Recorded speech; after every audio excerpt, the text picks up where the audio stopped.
Hello दोस्तों, आप सभी का हमारे चैनल स्टडी रूप एजुकेशन में स्वागत है। आज के इस वीडियो में हम भारत के प्रायद्वीपी नदियों के बारे में पढ़ेंगे कि भारत के जो ये प्रायद्वीपी क्षेत्र हैं उसमें कौन कौन सी प्रमुख नदियां प्रवाहित होती है, उनकी कौन सी विशेषताएं हैं, उनका उद्गम किस क्षेत्र से होता है और उनका निकास कहाँ पर होता है। तो चलिए हम देखते हैं। सबसे पहला हम जानते हैं कि नदियों का विभाजन किस प्रकार किया गया है।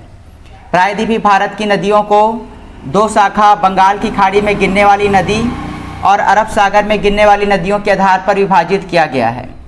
ऐसी नदियां जो बंगाल की खाड़ी में गिरती है वह इस दिशा में प्रवाहित होती है, तो उस नदियों को बंगाल की खाड़ी में गिरने वाली नदियों के अंतर्गत रखा गया है।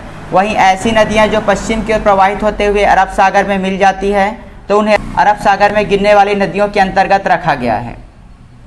सबसे पहली नदी हम बात करते हैं अरब सागर में गिरने वाली नदियों में नर्मदा नदी, जिसका उद्गम मध्य प्रदेश और छत्तीसगढ़ की सीमा से होता है, अमरकंटक की पहाड़ी से, और वह वहां से प्रवाहित होते हुए पश्चिम दिशा में प्रवाहित होती है और अंत में जाकर वह अरब सागर में मिल जाती है।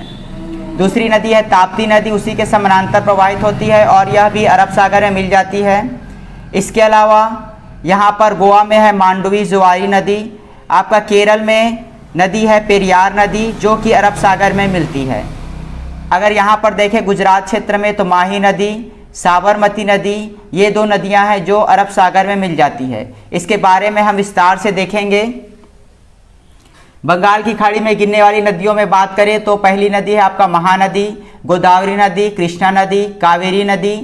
इसके अलावा यहाँ पर अगर देखोगे आप झारखंड पश्चिम बंगाल क्षेत्र में तो आपका स्वर्ण रेखा नदी, ये ऐसी नदियाँ हैं जो बंगाल की खाड़ी में गिरती है।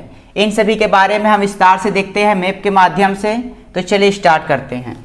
देखिए, सबसे पहले हम अरब सागर में गिरने वाली सबसे लंबी नदी नर्मदा नदी के बारे में पढ़ते हैं। नर्मदा नदी का उद्गम छत्तीसगढ़ और मध्य प्रदेश की सीमा पर स्थित है, अमरकंटक की पहाड़ी वहाँ से होता है और नर्मदा नदी प्रवाहित होते हुए पश्चिम दिशा में इस प्रकार प्रवाहित होती है और अंत में जाकर अरब सागर में मिल जाती है।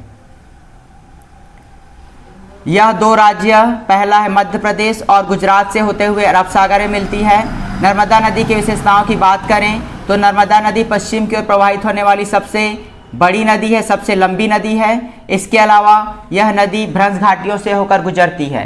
जबलपुर के निकट भेड़ाघाट जलप्रपात का निर्माण भी करती है और यह डेल्टा नहीं बनाती है, यह अपने मुहाने पर एस्चुरी का निर्माण करती है।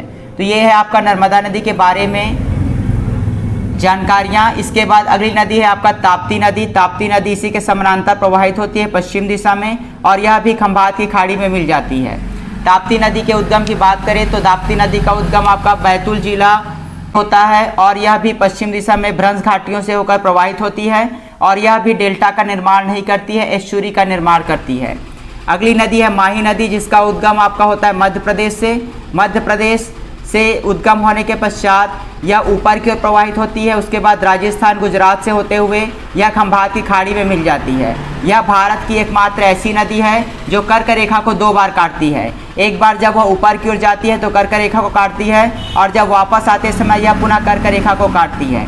इसके बाद अगली नदी है आपका साबरमती नदी। साबरमती का नामकरण साबरमती और हाथमती के नाम पर रखा गया, इन दोनों को मिलाकर साबरमती कहा जाता है। साबरमती अहमदाबाद क्षेत्र में प्रवाहित होने वाली एक प्रमुख नदी है और यह नदी भी आपका खंभात की खाड़ी में जाकर मिल जाती है।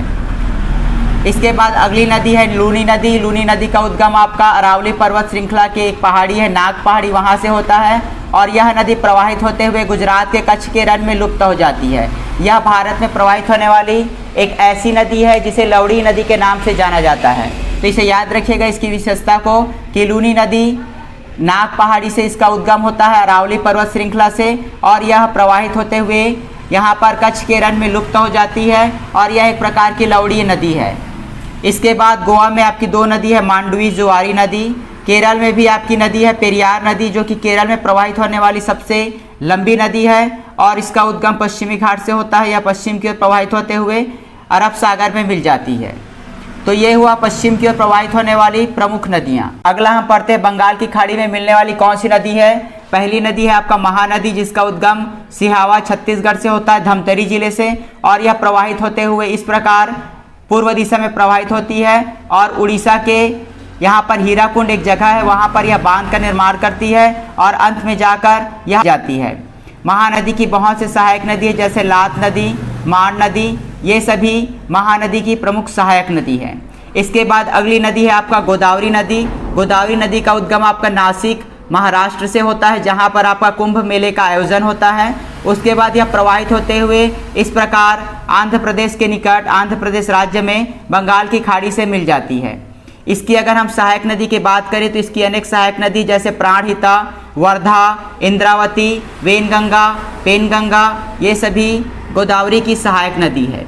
गोदावरी को अन्य नामों से जाना जाता है, जैसे वृद्ध गंगा या फिर भारत की गंगा। अगर हम इसके घनत्व की दृष्टि से देखें या फिर इसके लंबाई की दृष्टि से देखें तो यह दक्षिण भारत की सबसे बड़ी नदी है। इसके बाद अगली नदी है आपका कृष्णा नदी। कृष्णा नदी का उद्गम आपका महाबलेश्वर महाराष्ट्र से होता है और यह भी प्रवाहित होते हुए इसी के समानांतर प्रवाहित होती है। यहाँ पर देखिए कृष्णा और गोदावरी नदी का जो ये डेल्टा, इसके जो मध्य का क्षेत्र होता है उसे कृष्णा गोदावरी दोआब कहा जाता है। इसकी विशेषता की बात करें तो यहाँ पर अत्यधिक उपजाऊ मिट्टी पाई जाती है, इस कारण इसे धान का कटोरा कहा जाता है। भारत का धान का कटोरा मतलब यहाँ पर सबसे ज़्यादा आपका धान का पैदावार होता है। इसके अलावा इसकी विशेषता की बात करें तो यहाँ पर आपका पेट्रोलियम जो पदार्थ होते हैं उनका भी यहाँ पर उत्खनन का कार्य किया जाता है। इसके बाद अगली नदी है आपका कावेरी नदी। कावेरी नदी में आपका शिव समुद्रम जलप्रपात है, इसके अलावा शिव समुद्रम द्वीप है। कावेरी नदी के विशेष उद्गम की बात करें तो कावेरी नदी का उद्गम आपका कुर्ग जिला कर्नाटक से होता है और वह प्रवाहित होते हुए बंगाल की खाड़ी में गिर जाती है।